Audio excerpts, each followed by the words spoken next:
разделим его пополам, курдюк отделим и будем делать фарш. Вот мясорубка нормальная такая. Процесс такой спортивный будет. Начнем. Ну ты за пару минут превратил это в фарш. Дадим запариться зелени и луку. Незаменимый бычак. До ютуба я вообще не пользовался охотничьими никакими ножами. Из этого получается очень хороший бульон.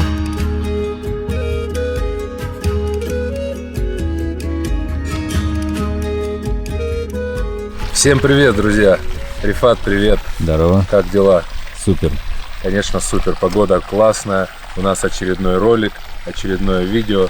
Сегодня будем готовить люля-кебаб из баранины. Вот у нас есть такой задок молодого ягненка с курдюком. Тут прям целый набор для люля-кебаб. Мы сегодня покажем вам, как его приготовить в походных условиях. Выезжаете на природу, мясорубку с собой брать не надо. Вот мясорубка нормальная такая, ей мы сделаем фарш. Ну, этот топор в женском роде как-то неудобно называть. Им мы сделаем фарш. Вот. Здесь получается и мясо есть, и курдюк есть сразу. То есть берете вот так задок, и сразу у вас есть все для того, чтобы приготовить люля-кебаб. Ну и соответственно специи мы с собой взяли, как всегда. Перец у нас горошком будем молоть на перцемолке. Здесь у нас острый чили перец. Сумах, он нам пригодится потом, в конце уже приготовления блюда. Орегано, мой любимый. Здесь у нас зира. Ну и, конечно же, соль. Из овощей нам понадобится петрушка, лук и лимон. Блюдо походное, никаких изысков там не будет. То, что нужно, чтобы не испортить вкус мяса, просто его дополнить. Ну и какое же мясо барана без вина? Как учил нас Жорик, что начинать приготовление блюда нужно с хорошего вина.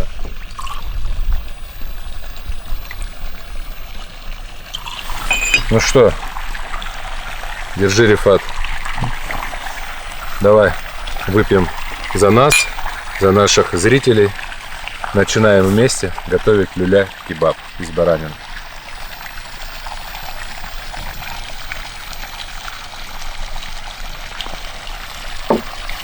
Поехали.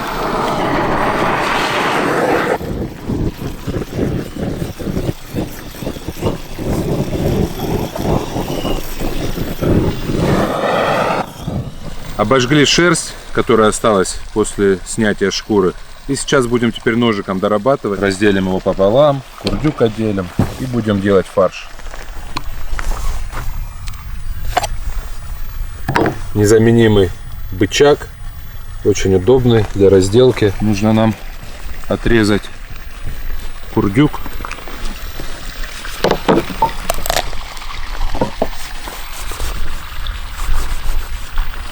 Ложим его пока в сторону.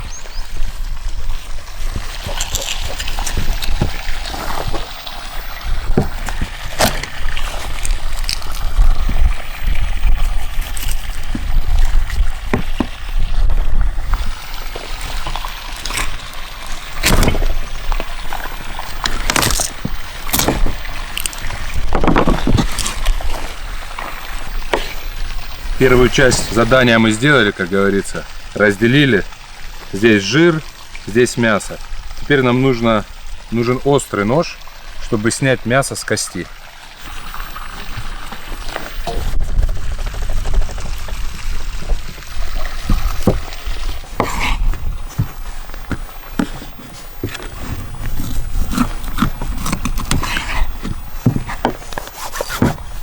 Мясо можно с кости прям не вылизывать. Сейчас эти пленочки еще подчистим. И это все пойдет на фарш. Так, нам нужно обработать вторую ногу.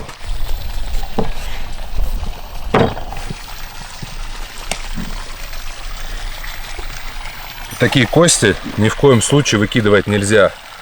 Из этого получается очень хороший бульон. Его потом, короче говоря, их варишь 5 часов, эти кости. Бульон потом остывает, разливаешь по банкам и в морозилку. Обработаем курдюк, вырежем хвост, он нам не нужен. Ну, хвост из себя представляет кости. Зачистим верхний слой. Мы его хоть и обожгли, но все равно Мясо мы нарезали, курдюк обработали. Теперь в ход идет наша мясорубка. Сначала на такие части нарежем мясо. Мощные, короче. Не хочешь рассказать, где доставлено? На рынке. И теперь вот такими движениями начинаем делать фарш. Не все сразу мясо берем, а чуть-чуть, порционально.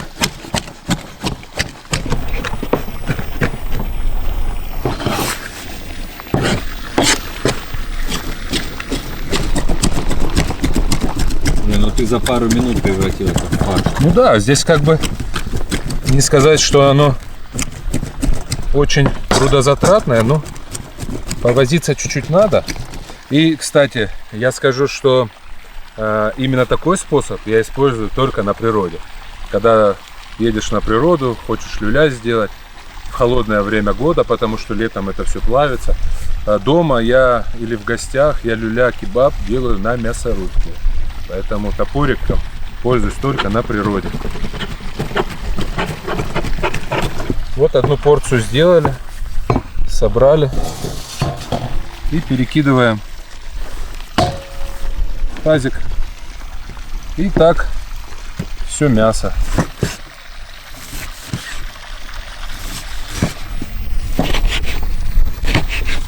Буквально на каждую порцию может минут по 5. Да, Рифат?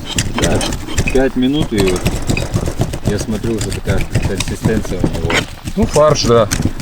Но дома я бы делал бы на мясорубке. Да тебе вон писали под этими кроликами. Прям так и вижу, как охотник с казаном и маслом там. Я вот это, честно говоря, вообще не понял. Про кролика мы готовили самый простой ролик. Там кролик жарился, тушился в воде и соус сверху. И люди говорят, вот я вижу, как охотник с казаном на Кавказе. Показали, как это приготовить. Я написал там ответ в комментарии, что сейчас едут на охоту на машине. И казан, по-моему, все берут. На охоте что, кушать не готовят? Там и палатки берут. Палатки берут, все, что хочешь, берут. Специи, бутылку соуса и казан, я думаю, точно можно взять с собой.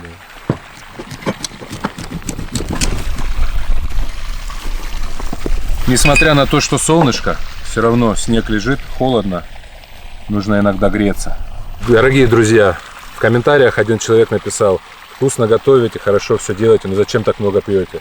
Ему я ответил в комментариях так: на Кавказе нет полумер, здесь любят по-настоящему, дружат по-настоящему и пьют по-настоящему. Здесь очень много людей, которые вообще не пьют, но если пьют на Кавказе, то пьют по-настоящему. Я хочу выпить за вас и пожелать вам, чтобы вы в жизни тоже все так делали. Я не говорю про алкоголь, а именно про жизненные ситуации. Дружба, любовь, уважение к родителям, к старшим. Чтобы это было полностью, а не полумерами. За вас.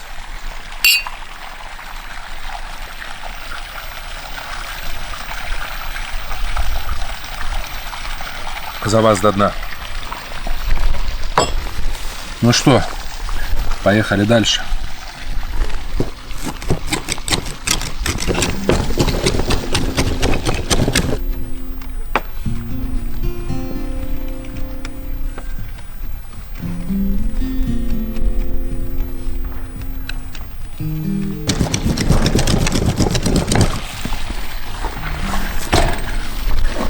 Пришло время добавлять курдюк. Вот последняя порция. Чуть-чуть мы его порубили. А теперь добавим туда курдюка. Консистенция у нас должна быть вот такая. В итоге.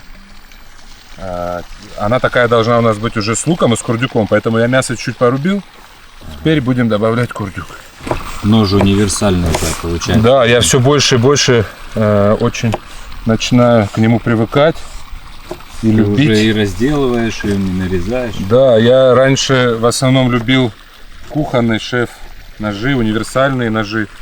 Но сейчас мы часто выезжаем на природу и пользуюсь в основном этим ножом. И вот что самое интересное, этот нож очень удобен для баранины. Потому что бычак, как Рифат называется, это этнический нож. Его геометрия, его размер предназначен полностью для баранины, потому что его в основном чабаны используют. И у мастера, который делает эти ножи, я спросил, почему именно такой размер, такая рукоять, такой клинок, почему не больше, не меньше. И мастер мне объяснил, потому что нож универсальный, им нужно барашка и зарезать, и потом его еще и разделать. В общем, если вы работаете с бараниной, это очень удобный нож. До ютуба я вообще не пользовался охотничьими никакими ножами, потому что я готовил дома, а на природу, когда выезжал, готовил тоже шеф-ножами. Но с этим намного удобнее. Едешь, он в ножнах, его прицепил к ремню. Вот. Шеф-нож, он большой, удобный для нарезки овощей, но неудобно для того, чтобы его носить с собой. Вот. А так как мы ездим в горы постоянно, бычак очень удобный нож. На этом этапе нужно добавить лук. Потом кубиком нарежем. Добавим фарш с курдюком. И все вместе порубим топором.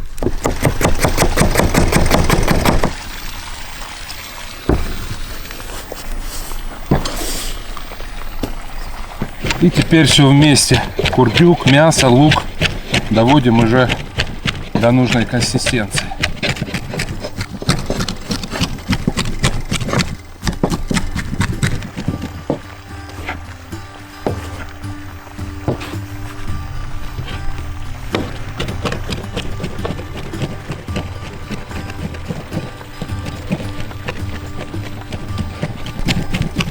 Порция, которая с луком и с курдюком, тоже готова. Перекладываем ее в таз. Ну тут можно и друзей пригласить. Обязательно. Уже получается много здесь. Да, друзья работают, мы им отвезем домой. Это для тех, кто спрашивает, куда вы это все потом деваете. Мы с ребятом кушаем, а потом отвозим друзьям, родственникам, маме домой покушать. Потому что Сергей готовит большие порции. Ну да, смысл приехать, чуть-чуть приготовить, 2 штучки съесть. Надо же еще накормить близких, друзей, знакомых. Курдюк оставшийся. По такой же схеме. По такой же, да, порубим. Нам повезло, что сейчас холодно, а так его, конечно, нужно с мясом вместе рубить. Потому что если было бы тепло, он бы таял и прилипал к доске.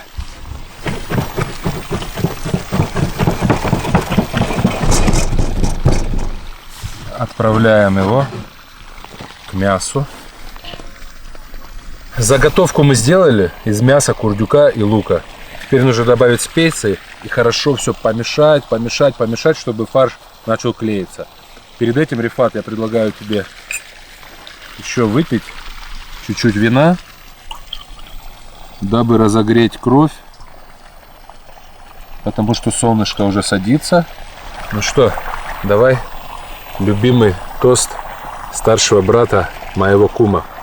За бесконечность, радость встреч. Паучок. Вот. Тоже вина выпил чуть-чуть. И ушел. Гостям. И ушел. Но ему много не надо. Хоть он и кавказский паук.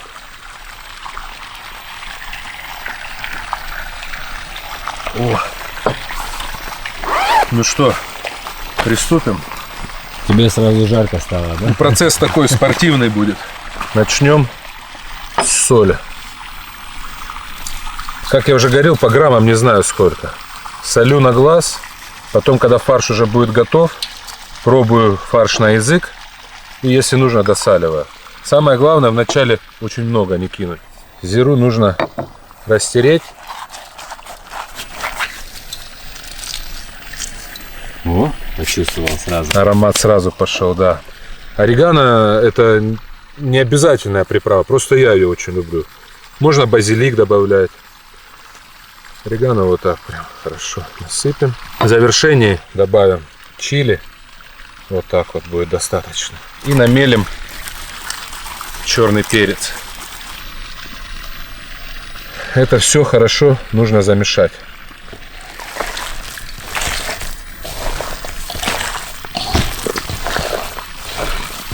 Для того, чтобы все у нас там поженилось, начала давать свои ароматы друг другу. Ну и, конечно же, для вязкости фарша нужно волокна, чтобы появились. В общем, у тебя здесь и лук, и курдюк, и все специи. Все здесь, все здесь. Да, и все это отправится вот в такой замечательный мангал. Все это будет с дымком. Да, подкинь, Рифат, Можно, тоже да, дровишек. еще подкинуть. Только ничего не делаешь.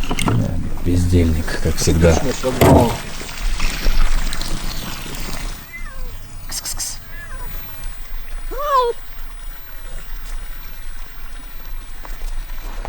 Хищница. И до какой поры ты его так замешиваешь? Пока не станет клеиться. Ага. Вот, видишь, уже чуть клеится. Ну, оп, падает. А нужно, пока не перестанет падать с руки. Это он за счет курдюка так склеивается? За счет того, да, за счет жира и за счет того, что мясо на волокна расходятся. Видишь, волокна уже пошли. Да. Вот уже тянется. Видно. Да. Консистенция все равно рубленого мяса. Не как на мясорубке, на мелкой сетке, а именно рубленое мясо. Сейчас мы его вот так уложим. Дадим постоять буквально минут 20. Как раз у нас догорят дрова. И начнем жарить наши люля-кебаб.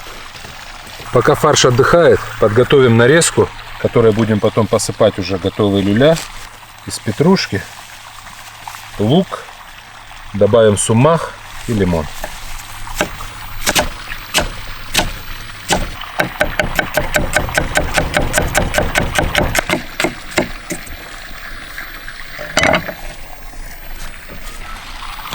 Лимонный сок.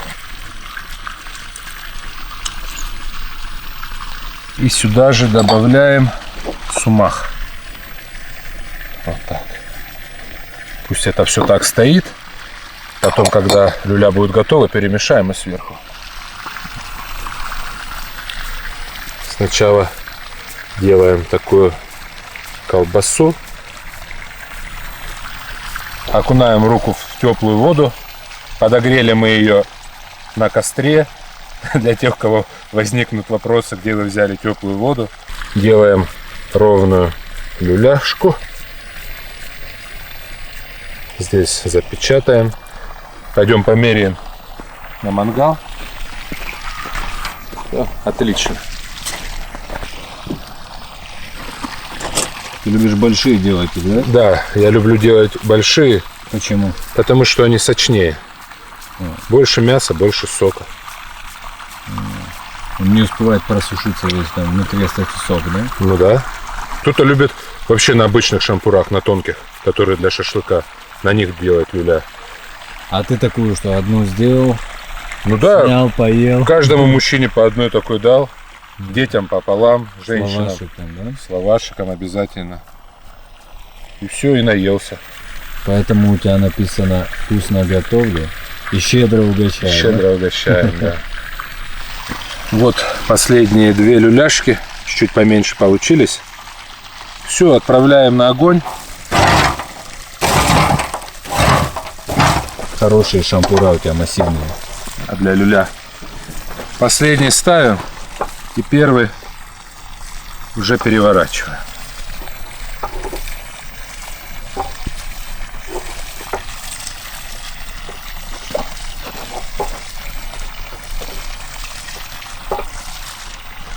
Так, здесь жар посильнее, поэтому сдвигаем сюда. Вначале нужно крутить часто, чтобы белок схватился, чтобы фарш не упал с шампура. Когда на мангале работаете, я не советую вообще отходить ни от чего. Потому что, когда готовишь на свежем воздухе, ветер может подняться, подуть на угли, они начнут сильнее жарить. Поэтому, если к мангалу встали, уже лучше не отходить. Это когда в казане готовишь что-то долго, то, что тушится, там уже можно, конечно, Погулять, да? выпить, закусить. Там уже кому что нравится. Да. С боков люля тоже нужно жарить. Вот чем хороши эти шампуры с завитушками. Так, раз, Ну, поставил. серебром их поставил, да? Да, вот так. А если нету завитушек, можно вот так друг другу просто прислонить. Люля у нас почти готовы. Так они уже подрумянились. Такой цвет имеют золотистый.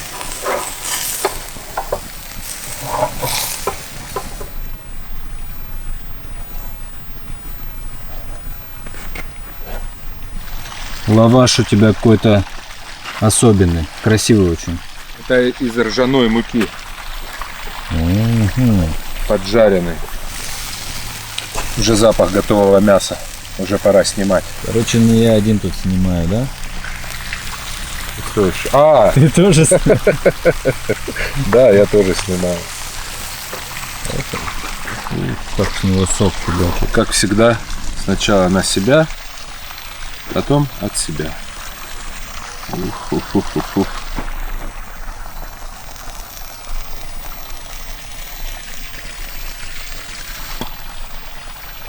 Прям сок течет с него. Теперь нам нужна наша посыпка.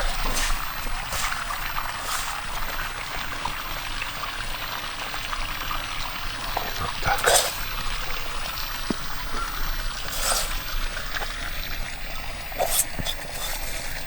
Так. Накроем лавашом. И дадим запариться зелени и луку.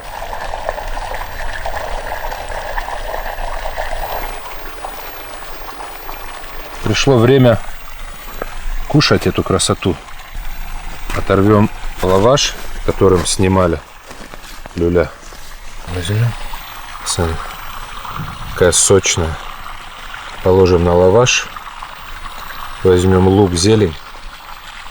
Здесь у нас еще лимон и сумах. Вот так завернем и отдадим другу. О, На здоровье. спасибо. Вот это подгон. Сочно? Извини, я не могу говорить.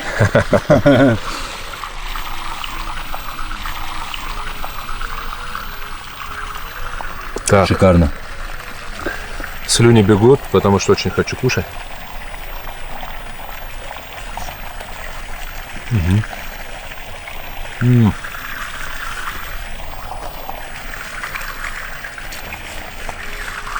Очень вкусно. На свежем воздухе. Своими руками. Как себя не похвалить? На самом деле, ну, тут видно все. Мясо прожарилось полностью. Осталось сочным.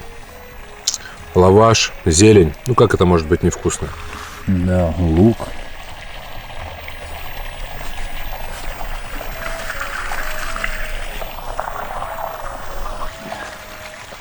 Ну что, Будь здоров. За очередной твой шедевр кулинарный. Да, чтоб тебе было на здоровье, Рифат.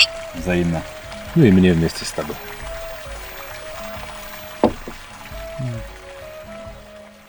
Мы за едой забыли поблагодарить наших зрителей, наших друзей за то, что вы, как всегда, смотрели этот ролик до конца. Подписывайтесь на наш канал, кто только что зашел.